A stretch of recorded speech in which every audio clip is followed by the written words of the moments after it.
खबर शामिल करते हैं कोट अद्दू से। कोट अद्दू दायरा दीन पनाह बस्ती हम्बड़वाला का रिहायशी शाहिद शेख अपनी बीवी और भाभी के हमरा मोटरसाइकिल पर शादी पर जा रहा था कि कलरवाला के करीब ट्रैक्टर ट्राली को ओवरटेक करते हुए मोटरसाइकिल तेज रफ्तार वैगन से टकरा गई। हादसे में मोटरसाइकिल सवार शाहिद और इसकी भाभी की टांगें टूट गई, जबकि एक खवातीन शदीद जख्मी हो गई। जख्मी 1 घंटे तक रोड में पड़े तड़पते रहे। पुलिस और 112 का अमला ना पहुंच सका। मजीद तफसीलात जानते हैं बाकर हुसैन की इस रिपोर्ट में।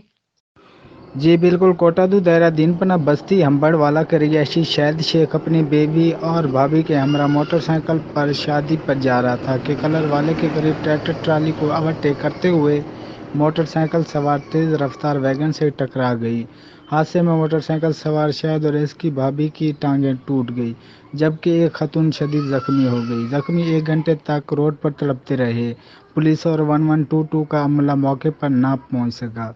लोगों ने अपनी मदद आपके तहत जख्मियों को लोडर रखे पर दायरा दीनपना अस्पताल पहुंचाया, जहां तीनों जख्मियों की हालत तशवीशनाक बताई जा रही है। जी।